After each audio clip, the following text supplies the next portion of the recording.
Hello. Welcome again to my channel. My name is IJ. My channel is Tell IJ, where you can write in and share your story, your idea, and if you have something you want to share with my audience, who I like to think watch from all over the world, then please by all means send me your comments or send me your story, and you're very welcome. And I promise your name will not be used unnecessarily. Okay, welcome again. Please subscribe if you haven't. Hit the like button, and by all means, share this video with your friends and family. Today, I want to talk about some other thing that's been trending. Well, it's not just trending, it's a topic very dear to my heart, which I've come across people directly who've been involved in it, heard different stories coming from victims, and listened to so many videos out there, and that's the topic of domestic violence. And what is the church? And in a way, I am very reluctant to use the word church, because I myself, being a proud Christian and a believer, have come to understand, and I do feel frustrated in the fact that we do know there are a lot of charlatans out there who claim to be pastors, who are not really pastors, but I like to say these are all more like witch doctors and black magic doctors who have reinvented themselves effectively in a way and bit of making money off of their community.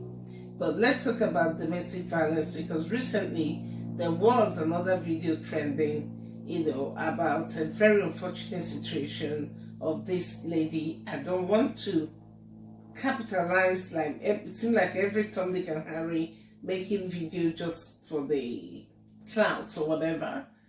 But this lady, Osinachi, was a gospel singer in Nigeria. I wasn't aware of her.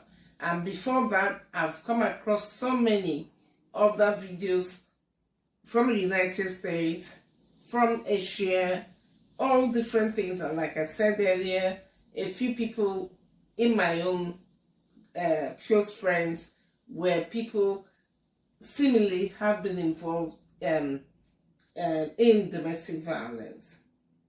And what is the part of the church? And I say the church because I tend to hear these things more coming from African churches, not just Nigerian. You hear about Ghanaian, Ugandan, South African, sometimes even Brazilian. I've been to Brazil myself, and I can kind of tell a little bit from what I saw on television there. There's some aspects of this problematic situation that is increasingly growing all over Africa, Nigeria including Ghana and all that, where a lot of churches, usually mega churches, are not doing what they should. So what is the part of the church? First of all, before I get there, I want to emphasize, if you're a woman watching this and you feel like you've been maltreated in your marriage or in your relationship, understand that DV, I'll use the word DV because YouTube is very sensitive. DV is not always necessarily physical. In fact, I tend to think that emotional is somewhat even worse than physical, because I've counseled. I'm not a counselor. When I say counseled, I'm just an ordinary woman. But for some reason, I've had friends or friends' wives and people who deemed it fit to confide some things which sometimes have baffled me, and I will say to the person, if you weren't the one talking about your husband like this, I would say you're lying. You hear about couples, because of one argument or another, a husband is not talking to a wife, a wife is not talking to a husband and you two are living under the same roof for days, sometimes weeks or even months, that is unfathomable to me. To me, that is abuse. That is, I don't know, I can't even imagine.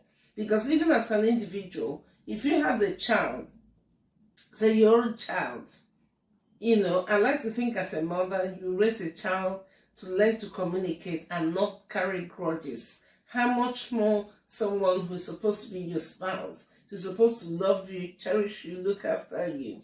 So if you are one of those people, please, by all means, I'm begging you, stop it. Nobody should have to deal with domestic violence. Domestic violence, or DV, I prefer to say from now on, is a capital. So what I'm trying to say, I mean, from what I've gathered, in domestic violence, there's no excuse. And even through the eyes of the few women I've been able to counsel, I've done my counseling formally, just sharing experience and trying to support them. And unfortunately, it can only be the victim who, unless you convince the person to understand their self-worth, nobody, and I repeat, nobody deserves another human being laying a finger on you. If you're a man and you're watching this and you've been someone who oppresses your wife or your woman or whatever it is, stop it. Stop it. That is not an essence of strength. It is archaic. It is inexcusable. It is wrong. And those of you who claim to be children or men of God, what an insult to God. And now I want to bring in I'm asking the question, what is the duty of your community church? I want to use the word community church because I attend a very good church. Okay? I proclaim it, and I know there are many good churches out there. Unfortunately, there's no substitute word for church because I've come to realize, whether it's in London, in Nigeria, in Ghana, some parts of South America, there are lots of charlatans who are pretending and call themselves pastors or men of God, or people even that claim to be children of God and are in churches where you may come across or have come across a woman you know is going through abuse from the husband. Rather than step up and do the right thing, all you do is tend to cover up. Often you hear these unbelievable sentences from women especially. Oh, my pastor said go and pray about it. Nobody can pray out evil demon of violence from another person like that. And people, if you're one of those people watching this, I also want you, even if your church was the best, understand this. Your pastor is not a trained therapist. Your pastor has no qualification in relationships to be able to advise you. Because you see, I think what happens is that when fear sets in, desperation sets in, and I can understand a lot of women, especially those in diaspora, where you might feel lonely, you might feel like you don't know who to talk to, because I've heard so many stories, directly, indirectly, from friends of friends, from videos of victims speaking, and it makes me so frustratingly angry. As a church, if you claim to be a church, you should be offering anyone who comes to your doorstep and says, Pastor, my husband, my wife is doing this to me, step in immediately in a positive way and intercede. And if it's a man involved, talk to the person, especially with people with this African or Asian mentality of a man is always superior and the woman, I mean, you know, nobody is superior to the other. All this archaic idea, some people don't want Lego because it suits them. You've got to realize that when you are abroad especially, if you are maltreating someone, you run a risk yourself of being arrested for that. And if you're a pastor, do the right thing. Don't cover up because you're looking at someone who's maybe the offering they're giving to your church or whatever it is. It's wrong. It's wrong to send back a woman you know who's unhappy, who's been beaten up, who's been violated, and you send her back to her husband's home. And all this rubbish we hear people talk about, oh, marriage is still there, do us part. No, please, again, people, stop abusing your Bible. As a proud Christian myself, I say to people, I'm not claiming to be perfect, no, by no means. But if each and every one of us that claim to be Christians could just find even 5 minutes a day to get to read and learn little snippets of your Bible, it will be hard for someone else to come from wherever and lead you to believe that any little quote they want to twist is what God has made for you. The Bible says, even when we all go through the rituals of marriage, till then do us part, for better, for worse, in sickness, in health. It doesn't mean for better, for worse. That for worse does not mean within your confines of your own home. For worse being caused by you the man or you the woman. It's talking about for better, for worse of anything from outside thrown at us as a couple, that we will stand together and fight against it. It didn't mean if one person is a moron, an evil man or woman, and you're dealing with your wife or your husband and you expect a fellow human being to zip it and take it from you. No, that's not what it means. And you people must stop making a mockery of God. God did not, in fact, if anything in the Bible, God instructed you, the man, to love your wife as Christ loved the church. So if you profess to love a woman, how does that relate to laying a finger or using financial means to control somebody? Or, you know, I even hear, I can't believe it's still happening even after our Father's Days. Some men suddenly want to oppress your woman because your wife says, please, I'd like to work, especially those of us who are in diaspora. Even if you're in Ghana, Nigeria, South Africa, Germany, wherever that may be, this is 2022. Who are these men? Who are these people? Especially those of you who left your countries of origin a long time ago. What have you learned in where you live? Have you allowed the country you emigrated to pass through you? Because I like to say to people, you know, even the way I like to talk about raising my children or how I've raised my children, is that I'd like to think I raised them with the best of Africa and the best of the West, because neither culture is perfect. And so you watching this, how come you left your country 10, 15, 25 years ago and you're still talking even worse than people in your village? Because let's be honest, it's not everything about African culture or tradition that is good. Let's be honest, whether you like it or not, just like it's not everything about British or American or Russian or whatever culture, you know. And again, culture is made for man. So even the cultures or traditions we felt back in the day may have been okay in our grandfather's time, in our parents' time. Today, especially for those of you who have made that crossing from your African countries, Asian countries, wherever you are, you're now in the Western world. and where you should see things a bit more differently, understand things a bit more open-mindedly, but you're still stuck in your ways.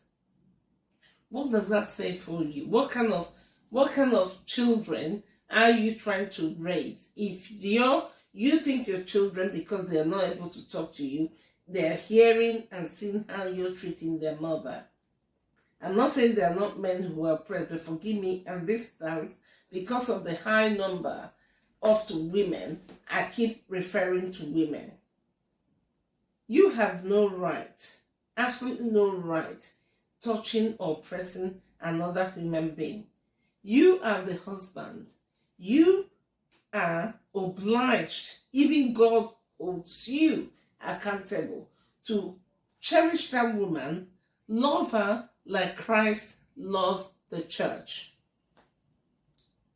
Control is not love. And you women, sometimes, especially African and Asian women, for God's sake, please, marriage is a beautiful thing, providing there's a mutual respect and love involved. Marriage is not for you to completely lose yourself and who you are and somebody else in the name of marriage. A day in, day out is oppressing you. Like this lady, we heard a very sad story by all accounts. Osinachi, I can't remember, the late gospel singer from Nigeria. Her mom spoke. They happen to be Igbo. I came from the Igbo region of Nigeria, so I understood a lot of the things. And my heart was bleeding. And if we're to believe what the mom, the sister, even the brother said in various videos I saw, it looks like the moment this lady met this evil man, literally, you're living in bondage. Marriage is supposed to be enjoyed. Marriage is supposed to uplift a woman. Yeah, I may sound old-fashioned. I say to my husband, it doesn't matter how rich I personally become. I say personally because at the end of the day, everything you make as a couple should be both of you. But I'm just saying, for the sake of argument, I still want to be treated like a woman. I am not here. I'm not your feminist. I'm not fighting anybody. But what I'm saying is that I challenge any man. If you treat a woman right, I'm yet to see a woman who rebel on a good man.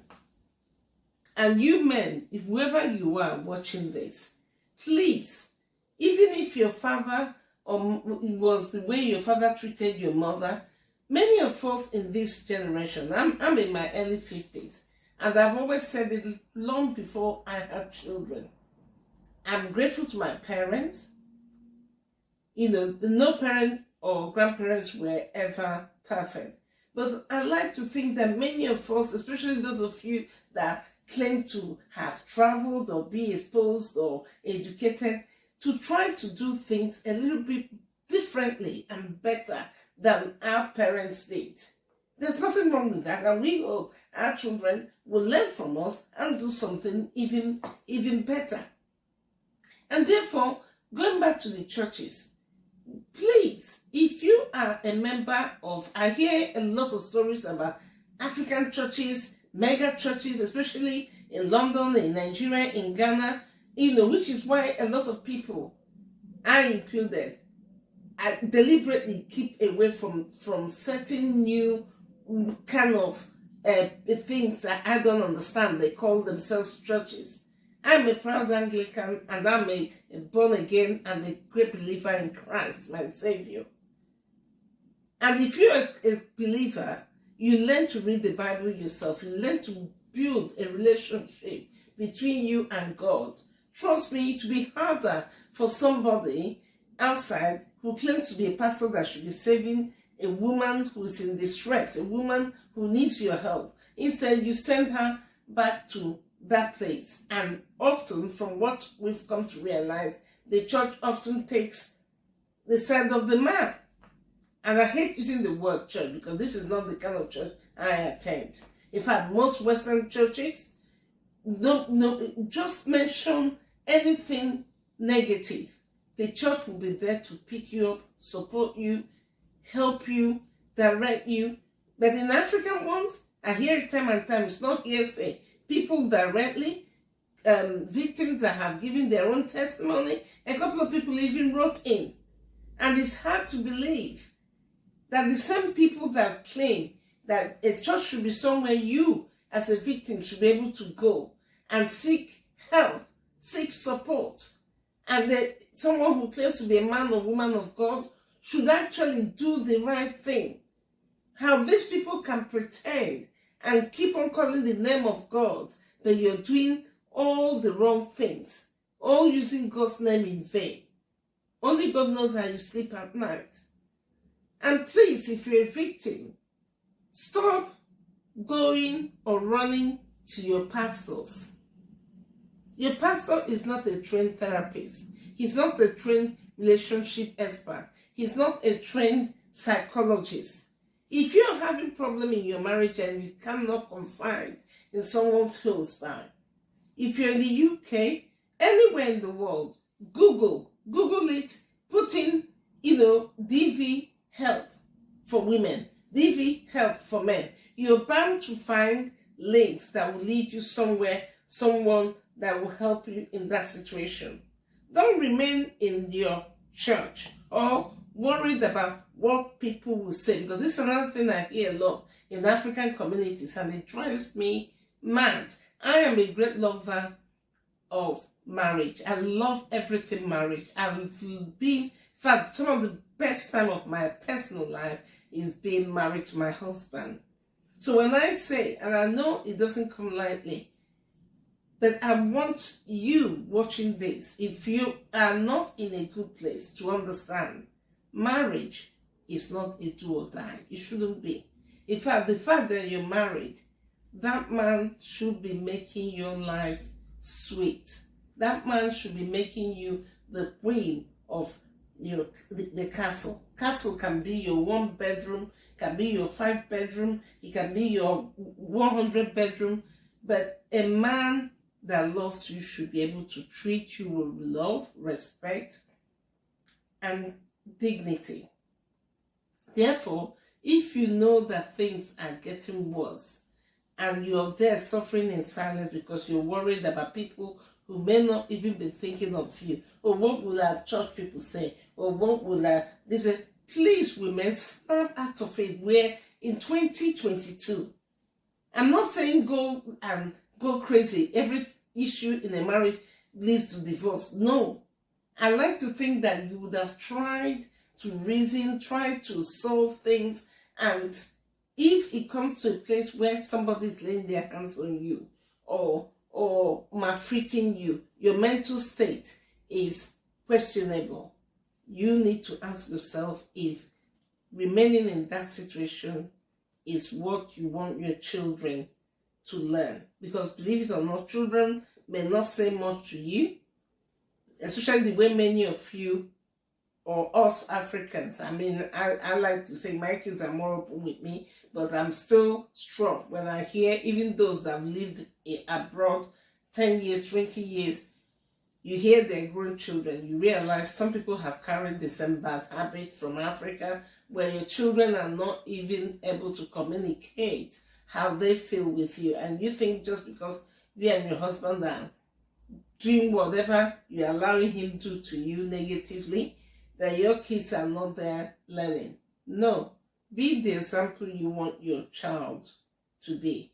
And this is not just about our female children. This is also more, especially with our sons. As mothers, it's our duty, and fathers, to please, if you're not doing it already, practice it. This is the modern time. If you have a son, teach your son how to be socially more sensitive, emotionally more sensitive.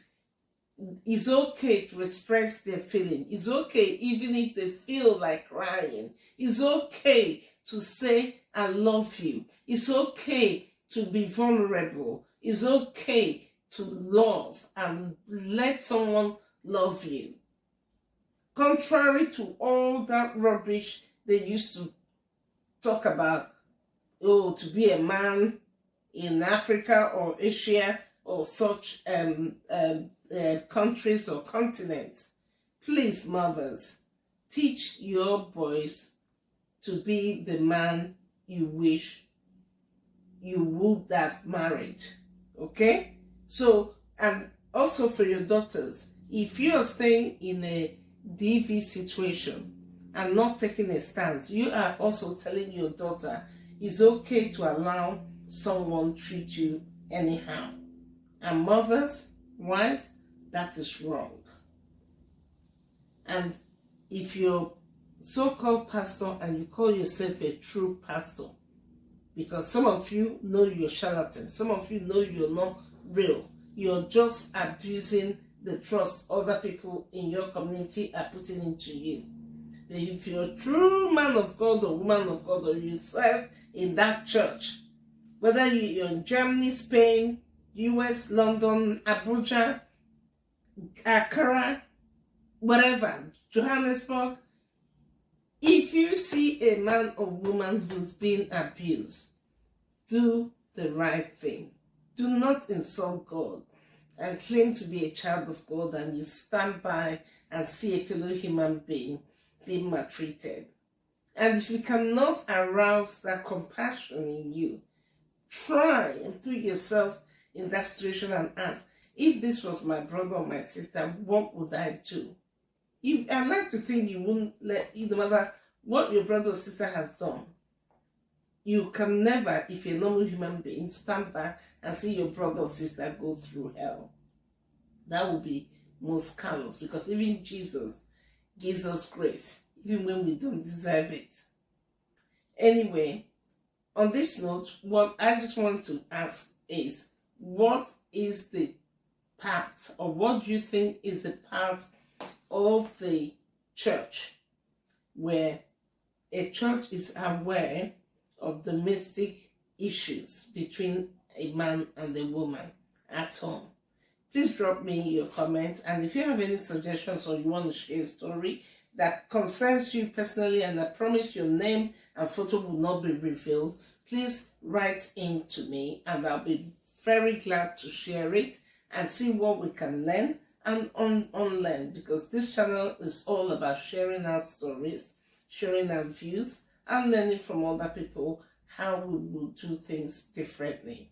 On this note, thank you again for joining me. My name is IJ, and please hit the like button, subscribe, and share this video with your friends and family. And until next time, I look forward to seeing you. And please write in and let me know what sort of topics you would like me to talk about. And thank you. And this video is meant for anybody, anywhere in the world, United Kingdom, United States, Pacific, Africa.